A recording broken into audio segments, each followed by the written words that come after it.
damai sejahtera Allah yang melampaui akal budi dan pikiran manusia. Itulah kiranya memelihara hati dan jiwamu di dalam nama Tuhan kita Yesus Kristus. Amin. Saudara-saudara, jemaat Tuhan yang terkasih, ini pertama kali kita mendengar khotbah dari mimbar melalui audio visual ini, sesuai dengan situasi yang sedang melanda bangsa kita sekarang. Mudah-mudahan firman Tuhan yang kita dengar dapat semakin kita resapi, walaupun kita hadir bukan di gereja tapi di rumah masing-masing. Firman Tuhan yang menjadi khotbah bagi kita pada hari ini tertulis dalam surat 2 Petrus 1 ayat 1-9 mengatakan begini: dari Simon Petrus, hamba dan rasul Yesus Kristus, kepada mereka yang bersama-sama dengan kami memperoleh iman oleh karena kehadiran Allah dan Juru Selamat kita, Yesus Kristus. Kasih karunia dan damai sejahtera melimpahi kamu oleh pengenalan akan Allah dan akan Yesus Tuhan kita. Karena kuasa ilahinya telah menganugerahkan kita kepada kita segala sesuatu yang berguna untuk hidup yang saleh oleh pengenalan kita akan Dia yang telah memanggil kita oleh kuasanya yang mulia dan ajaib. Dengan jalan itu, Ia telah menganugerahkan kepada kita janji-janji yang berharga dan yang sangat besar, supaya olehnya kamu boleh mengambil bagian dalam kodrat ilahi dan luput dari hawa nafsu duniawi yang membinasakan dunia.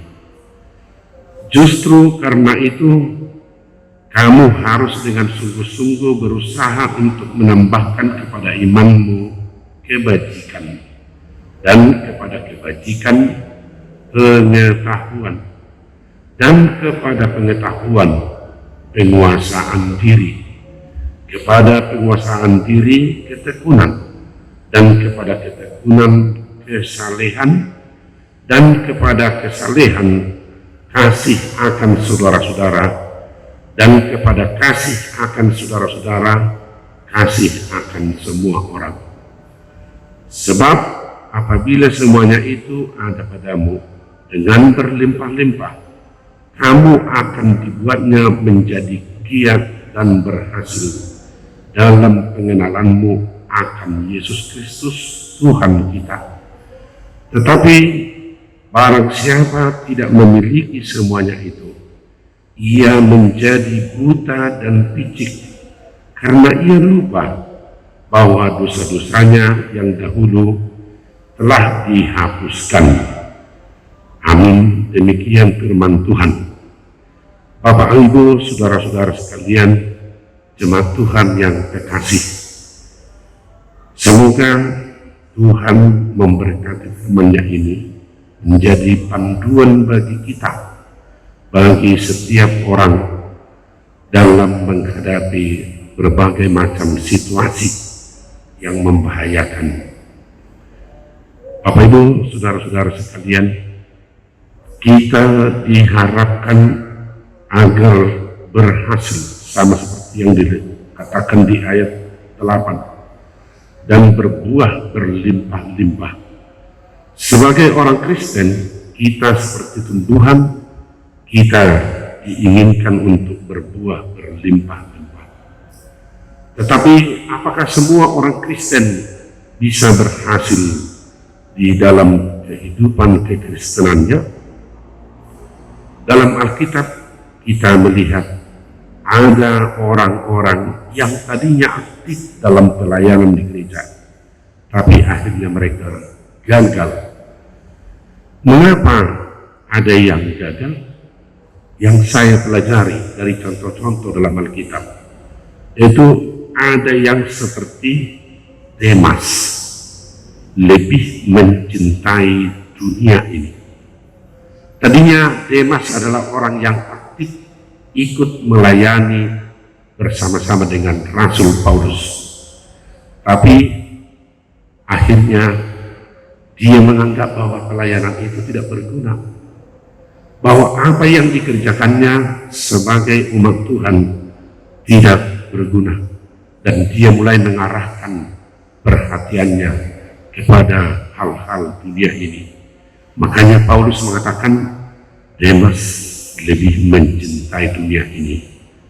Filemon 1 ayat 24 dan 2 Timotius 4 ayat 10. Yang kedua, ada orang yang gagal dalam kehidupan kerohaniannya sebagai orang Kristen dan akhirnya menjadi menghujat kebenaran, sama seperti Himeneus dan Alexander.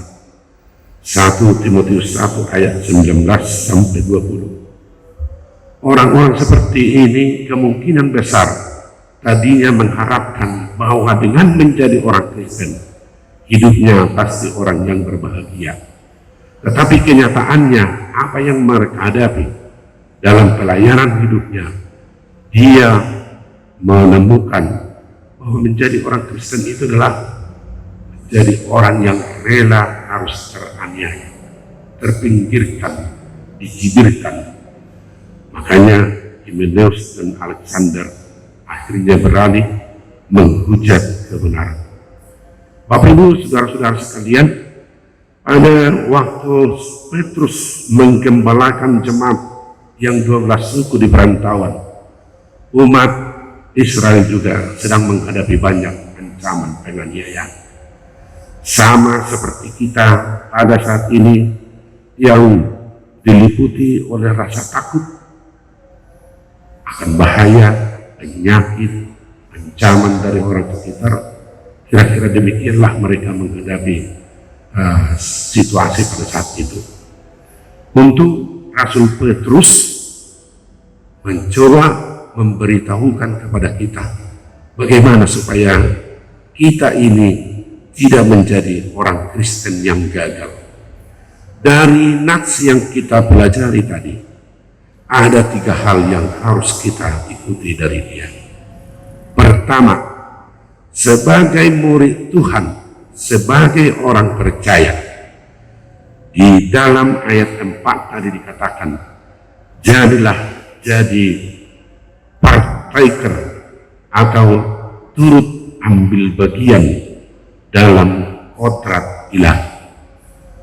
Bapak Ibu, saudara-saudara sekalian, Allah memilih kita bukan tanpa tujuan. Allah memilih Anda menjadi orang Kristen bukan tanpa maksud.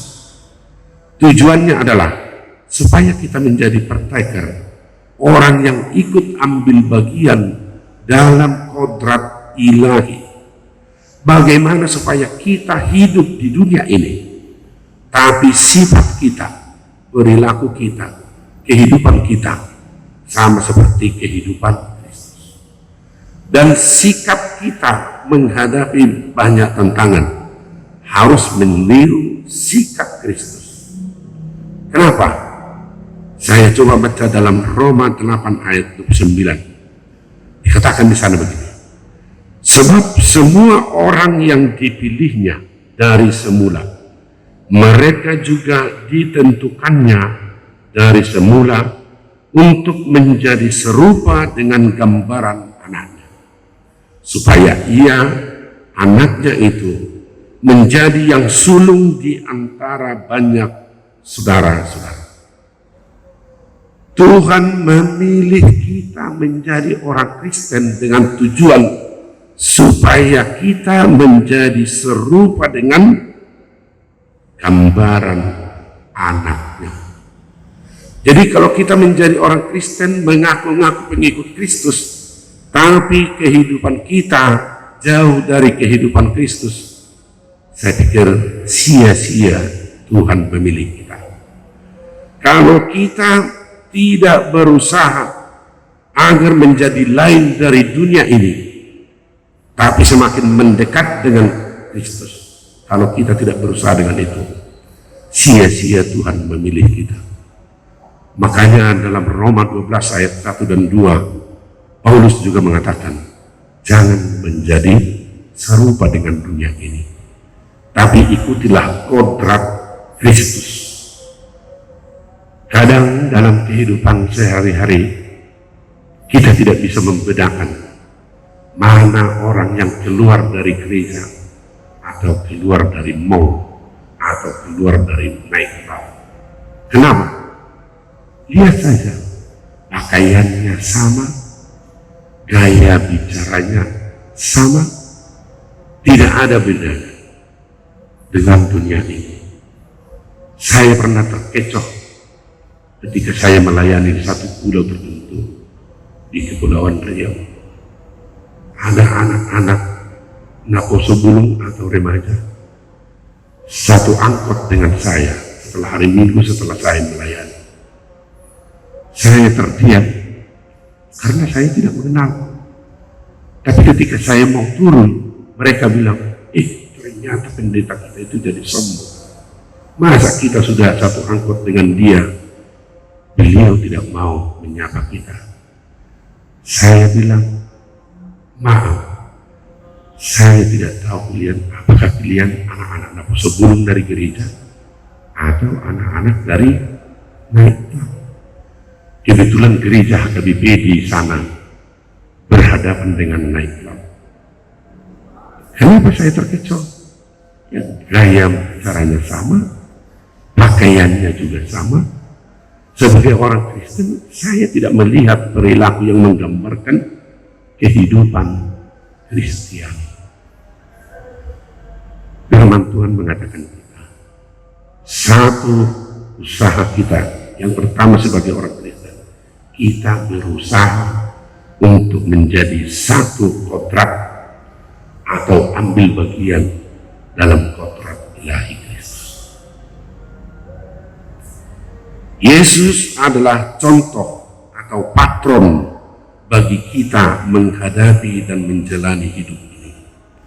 Bahkan Yesus harus menjadi patron bagi kita dalam menghadapi berbagai macam bahaya, termasuk dalam menyikapi pandemi corona ini.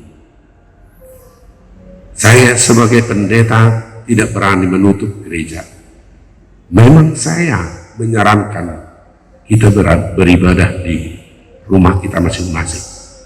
Tapi bila ada jemaat yang tetap bersikukuh untuk beribadah di gereja, saya harus tetap melayani. Karena apa? Saya takut Tuhan marah dengan saya.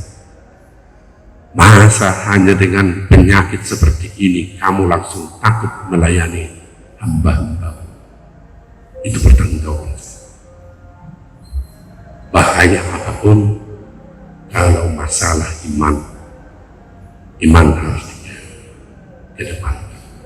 Bahaya itu harus dihadapi. Jangan takut, karena kita tahu semuanya terjadi atas seizin Tuhan. Yang kedua, bagaimana kita menghadapi ancaman penganiayaan atau mara bahaya yang sedang menghadapi kita, seperti saran dari Rasul Petrus. Saya baca dari ayat 5 sampai ayat 9, dikatakan supaya kita mengusahakan pertumbuhan rohani. Saya ulang, mengusahakan pertumbuhan rohani. Bertumbuh berarti berubah menjadi besar, bukan makin kerdil. Jadi unang marpekpeng. Sebagai orang Kristen, dalam menghadapi setiap situasi apapun itu, kita harus tetap mengusahakan pertumbuhan rohani kita. Lihat, ini dasarnya ya, ayat 5, iman sebagai pondasi. Iman sebagai pondasi. Langsung bayangkan bagaimana dulu orang Mesir membangun piramid-piramid, ada dasar. dasarnya, pondasinya harus kuat supaya orang nyaman masuk ke piramid tersebut. Rumah kalau pondasinya tidak kuat, anak-anak tidak nyaman, kita juga tidak nyaman di sana. Bangunan kalau pondasinya sudah mau roboh, tidak kuat, kita tidak nyaman di sana. Hidup ini juga begitu. Kalau pondasi iman kita sudah tidak kuat, kita akan gampang khawatir. Kita takut menghadapi banyak persoalan. Makanya dikatakan kamu harus mempunyai iman yang besar. Imanmu menjadi pondasi yang kokoh. Tapi iman tidak cukup. Iman tidak menjamin semuanya langsung membuat kita dewasa. Justru iman harus berkembang, bertumbuh. Yang pertama setelah iman, lihat ini.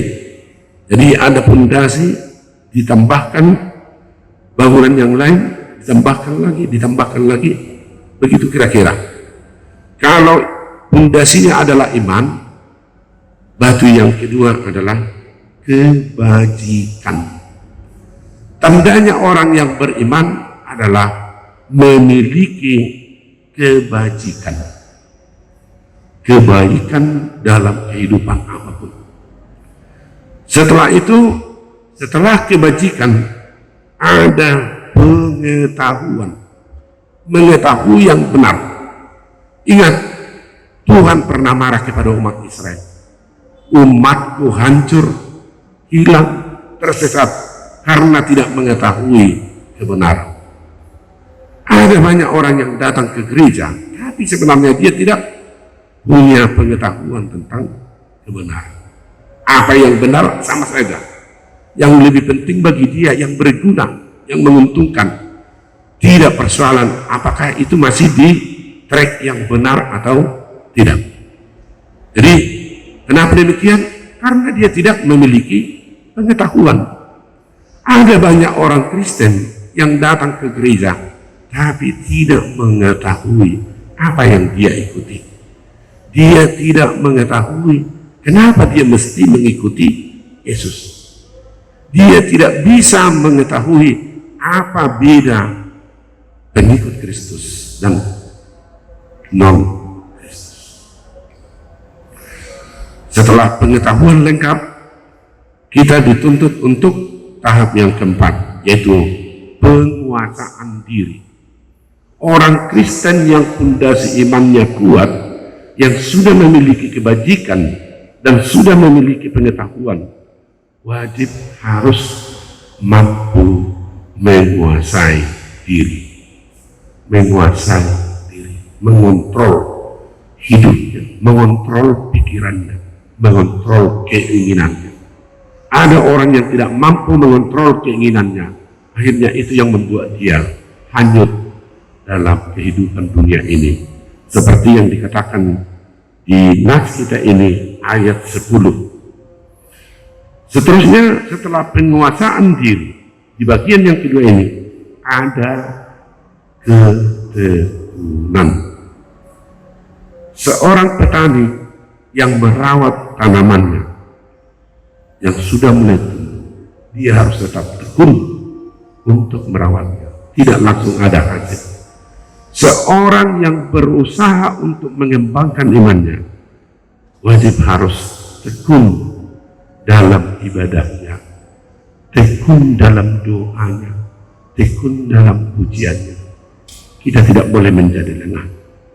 Dan tingkat yang keenam adalah setelah ketekunan, yaitu kesalehan. Dan seterusnya kasih akan saudara-saudara, Philadelphos, dan seterusnya kasih akan semua orang. Jadi tahap terakhir sama seperti yang diajarkan oleh Yesus, kasihilah musuhmu. Ternyata untuk dapat mengasihi sampai ke tingkat musuh, ada 8 atau 7 tahap yang harus kita lewati. Jadi dalam menghadapi cobaan, kehidupan di dunia ini, kesulitan-kesulitan ini, ingat ada proses yang harus kita tempuh. Dasarnya tadi iman, kemudian kebajikan, seterusnya pengetahuan, seterusnya penguasaan diri, seterusnya ketekunan, seterusnya kesalehan, seterusnya kasih akan saudara, dan seterusnya yang terakhir, kasih akan semua orang. Nah, Bapak Ibu, saudara-saudara sekalian, satu lagi yang harus perlu bagi kita, supaya kita jangan gagal dalam mengikuti Kristus karena tantangan dunia ini. Yang ketiga adalah seriuslah memenuhi panggilanmu. Saya baca di ayat 10 dikatakan begini, karena itu saudara-saudaraku, berusahalah sungguh-sungguh supaya panggilan dan pilihanmu makin teguh. Sebab jikalau kamu melakukannya, kamu tidak akan pernah tersandung. Jadi yang ketiga, serius dalam menjalani kehidupan Kristiani. Jangan suam-suam kuku. Sekali Anda menyerahkan hidup Anda kepada Kristus, seriuslah, ikuti Dia di jalan Tuhan. Apapun yang terjadi, hinaan dan cercaan itu tidak seberapa. Paulus justru menyatakan hinaan dan cercaan tidak seberapa bila dibandingkan dengan kemuliaan yang Tuhan akan berikan kepada orang-orang yang tetap serius mengikut Tuhan. Jangan bermain-main. Enggak ada nilainya iman yang bermain-main. Orang Kristen yang setengah-setengah hati juga tidak perlu. Lebih baik kita ini dingin daripada suam-suam kuku. Tuhan mengatakan, karena kamu suam-suam kuku, kamu akan saya muntahkan. Artinya, kamu tidak akan saya terima. Jadilah menjadi orang Kristen yang serius. Serius memenuhi panggilan, serius melakukan tugas, serius mengikuti kodrat atau gaya hidup Kristus, dan serius dalam menjalani jalan yang harus kita lalui supaya kita sampai ke surga. Jangan berbelok, jangan khawatir, dan jangan mendua hati. Yang kedua, jangan menyerah karena keadaan. Saya tahu menurut kitab Wahyu bahwa terakhir akhir dari dunia ini nanti siksaan akan semakin berat. Penyakit corona belum seberapa. Siksaan yang paling terberat adalah siksaan karena ekonomi. Bayangkan kalau Anda tidak memakai cap 666, walaupun Anda memiliki uang, Anda tidak akan bisa membeli. Bayangkan anak kesayanganmu sedang sakit, merengek-rengek, katanya, Pak, coba Pak, belilah obat untuk saya, kan ada uang Bapak. Tapi membeli tidak bisa, karena Bapak tidak mau menjadi pengikut setan, karena bukan anggota 666. Bagaimana perasaan seorang Bapak mendengar keluhan anaknya? Siksaan akan semakin berat. Saya katakan, corona belum seberapa. Itu sama seperti apa yang terjadi di Mesir ribuan tahun yang lalu, atau ketika mereka sedang berjalan di padang gurun, ketika ular-ular tedung mematuk mereka, Tuhan masih tetap menyelamatkan mereka. Siksaan adalah datang dari perasaan, dari perut kita sendiri nanti. Kalau begitu, kalau Anda tidak serius, kalau Anda masih bisa kalah karena lapar, kalau Anda masih bisa kalah dan tidak lagi mengikut Yesus karena merasa pelayanan itu tidak berguna dan tidak menguntungkan, sia-sia menjadi pengikut Kristus. Oleh karena itu, saya ulangi apa yang dikatakan di ayat 10. Seriuslah memenuhi panggilan. Sebagai jemaat, ikuti Tuhan dengan serius. Sebagai sintua, ikuti Tuhan dengan serius, layani Dia. Sebagai pendeta, jangan pernah bermain-main dengan kebenaran di gereja. Dan jangan pernah takut apapun yang kamu hadapi. Karena semuanya itu tergantung kepada seizin Tuhan. Amin. Mari kita berdoa. Terima kasih ya Allah Bapa di surga. Engkau telah menguatkan kami menghadapi berbagai macam tantangan dalam hidup kami ini, agar kami memang benar-benar turut ambil bagian atau bertaker dalam kodrat ilahi, dan kami mengusahakan pertumbuhan rohani kami dari hari ke hari, dan seterusnya kami tetap serius berjalan di jalan Tuhan. Karena kami tahu Tuhan sudah mengingatkan kami, hanya orang-orang yang mau memikul salibnya, itulah orang-orang yang layak menjadi murid-murid Tuhan. Terima kasih ya Tuhan, kuatkan kami. Kami tahu bahwa cobaan sedang melanda negara kami. Kami tahu Tuhan tahu dan menguasai semuanya itu. Kami hanya mau menyerahkan diri kami kepada Tuhan. Apapun yang terjadi dengan kami ya Tuhan, kami tahu itu yang terbaik bagi Tuhan. Tapi tolong kami melewati masa-masa sulit ini. Tolong kami untuk mendisiplinkan diri agar kami tetap terjaga dari virus-virus ini. Terima kasih ya Tuhan. Tolong jemaatmu yang sedang sakit dimanapun mereka berada. Tolong insafkan dan sadarkan mereka yang menertawakan kebenaran. Biarlah mereka tidak bersandar hanya kepada perhitungan logika mereka saja, tapi selalu bersandar kepada Tuhan. Terima kasih ya Allah Bapa di surga. Amin.